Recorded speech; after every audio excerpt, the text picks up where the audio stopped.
Ada satu jalan tol di daerah Jawa yang gak bisa gue sebutin namanya. Dan kejadian ini pun juga emang bener-bener dirahasiain. Jadi gue gak bisa nyebut juga tahunnya kapan. Cerita ini datang dari salah satu buruh pekerja jalan tol itu sendiri yang sempat ngalamin banyak banget hal-hal mistis selama proses pengerjaan jalan. Nama si pekerja jalan tol ini sebut aja Danu. Danu ini ikut pembangunan jalan tol ini karena dapat tawaran dari temennya yang namanya Setio sewaktu dia di kampung. Jadi Setio sama Danu ini lumayan deket. Jadi waktu pas Danu ngambil kerjaan ini pun juga Setio jadi kayak bener-bener ngajarin Danu lah, kenalin Danu sama orang-orang itu. Karena pun juga Danu awalnya emang gak pernah kerja jadi kuli gitu lah kasarannya. Awalnya Danu ragu buat ngambil kerjaan ini. Alasannya karena pas itu Danu takut sama kerjaan yang jauh dari orang tuanya. Tapi di satu sisi pun juga orang tua Danu lagi sakit dan butuh obat. Jadi mau gak mau Danu setuju lah ikut kerja buat ngebantuin orang tuanya yang lagi sakit ini. Jadi kayak ngebantuin orang tuanya buat beli obat gitulah. Alasan lain Danu mau ikut kerja juga karena Setio ngejanjiin tempat tinggal di sana gratis selama pembangunan jalan tol ini. Jadi Danu nggak perlu ngeluarin banyak modal buat kerja di situ. Danu diajak Setio tinggal di bangunan tempat tinggal sementara gitu di daerah jalan tol ini. Jadi kayak deket lah dari proyeknya. Oh, tempat yang si kuli-kuli ini istirahat gitu ya? Iya. Yang rumah dari apa? Triplek gitu ya? Iya benar. Oke. Singkat cerita, Danu mulai kerja di sana bareng sama Setio pastinya ya. Nah selama 2 bulan kerja di sana emang belum ada kejadian apa-apa. Tapi ada satu hal yang jadi perhatian Danu.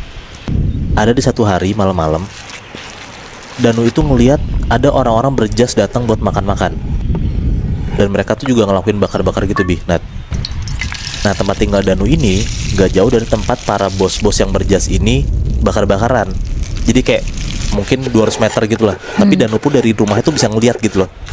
Bentar. Jadi si bapak-bapak ini, si bos-bos berjas ini bakar-bakaran di pinggir tol. Kayak ada satu bangunan juga. Hah? Nah deket sama satu bangunan yang buat tempat tinggalnya. Oke, tapi bangunan ini di pinggir tol. Udah rada ke dalam, udah ke hutan-hutan gitu lebih. Oke. Nah Danu ini bisa ngeliat orang-orang yang berjas ini ngapain aja gitu. Danu sih mikirnya awalnya para bos ini emang cuma mungkin refreshing lah, terus ngelakuin party kecil sambil bakar-bakaran tiap sebulan sekali. Nah tapi anehnya Danu tuh ngeliat setiap bulan bakaran tuh beda-beda Nat. Dari bulan pertama dia ngeliat si Danu ini ya, bos-bos lagi bakar-bakar ayam, terus berubah jadi kambing, sapi, dan yang paling anehnya Danu ngeliat pakai mata kepala dia sendiri kalau bos-bos yang berjas ini lagi bakar daging monyet. Anjir.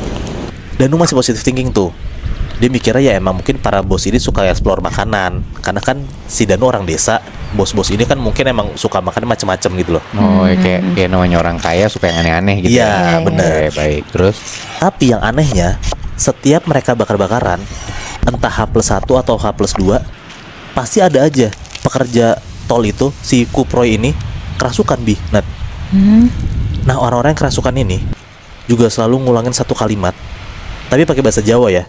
Kalau di Indonesiain tuh, di bawah langit tidak ada yang gratis. wow. Nah Danu sebenarnya mulai curiga, tapi Setio tuh selalu nganggep ini tuh cuma kebetulan. Karena emang kan tempat ini tadinya kan hutan, kayak bener-bener hutan belantara gitu loh Nat. Jadi ya pasti angker. Dan mungkin bisa aja orang-orang suka kerasukan karena emang banyak pekerja yang bengong, kecapean, dan di tengah hutan gitu.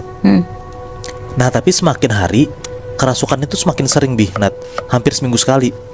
Bahkan atasannya tuh kayak kepala kuproynya gitu ya, bukan bos-bosnya ya. Mandornya. Iya mandornya. Oke. Nah tuh suka manggil ustadz buat ikut tinggal di sana gitu.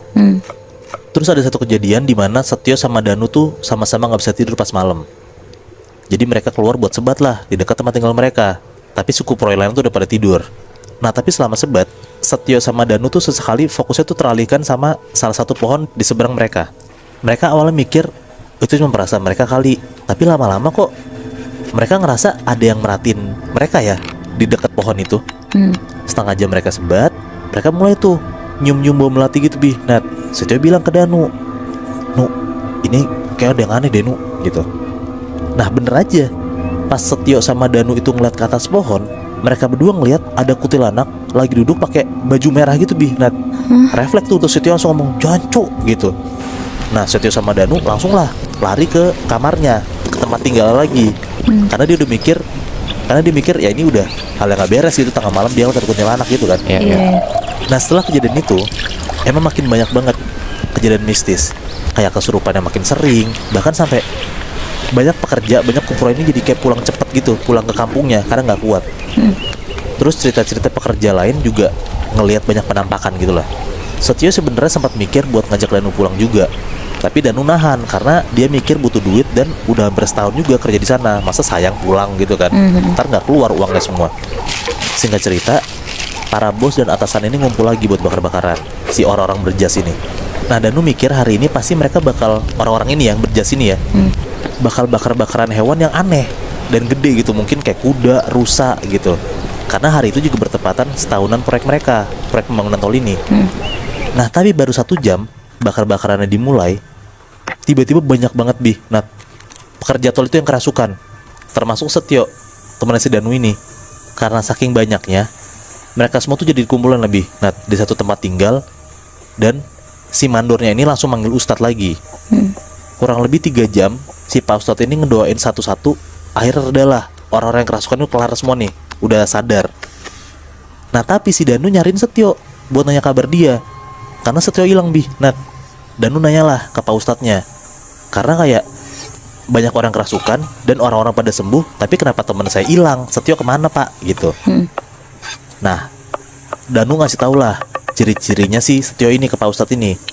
Tapi Pak Ustadz ini bilang dia tuh nggak ngedoain orang dengan kriteria yang dikasih sama Danu. Kenapa?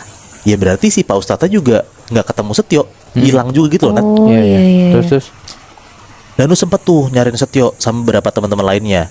Tapi karena udah kemalaman dan takut kejadian kerasukan lagi, mereka mutusin buat balik ke kamar dan nyari Setio tuh besok pagi aja. Nah sambil stres, Danu tuh nggak sengaja lagi Nat, ngeliat bos-bos itu lagi bakar-bakaran di seberang tempat tinggalnya si Danu ini. Nah di situ Danu ngeliat kalau yang dibakar sama si orang-orang ini, si orang-orang yang berjas ini gede banget, besar banget, tapi nggak tahu apa.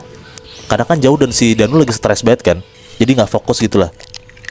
Akhirnya Danu ngantuk dan tidur tuh lanjut, dan dia nggak mikirin lah si orang-orang berjas ini lagi ngebakar apa, dia nggak tahu. Tapi kebesokan paginya Setio ini bener-bener nggak ketemu, padahal udah semalaman dicari sampai masuk hutan. Akhirnya Danu lanjut lagi tuh kerja karena tuntutan atasannya kan. Bener-bener dicari setiap malam, nggak ketemu-ketemu. Sampai 2 bulan setelahnya pun Danu ngerasa udah nggak bisa kerja di sini. Apalagi temannya sendiri, teman dekatnya sendiri, Setio udah 2 bulan Nat, hilang. Dicari pun juga ketemu-ketemu gitu. Iya, benar.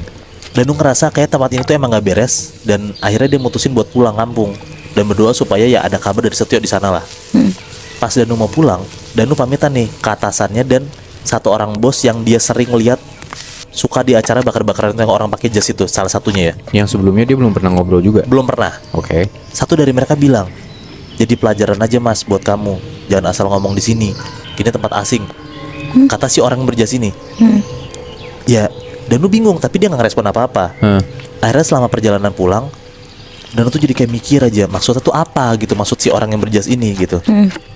Akhirnya Danu mikirin tentang kejadian di malam yang pernah Setio sama Danu lagi ngeliat kuntilanak. Terus si Setio tuh teriak jancok kencang banget gitu loh karena si sosok kunti ini gitu. Kuntilanak merah itu ya? Iya. Nah mungkin itu juga jadi salah satu penyebab Setio diculik dan dibawa kabur sama si kunti ini. Nah tapi bisa jadi juga kan, gak menutup kemungkinan juga kalau Setio jadi salah satu tumbal yang dibakar sama orang-orang berjas ini di malam itu.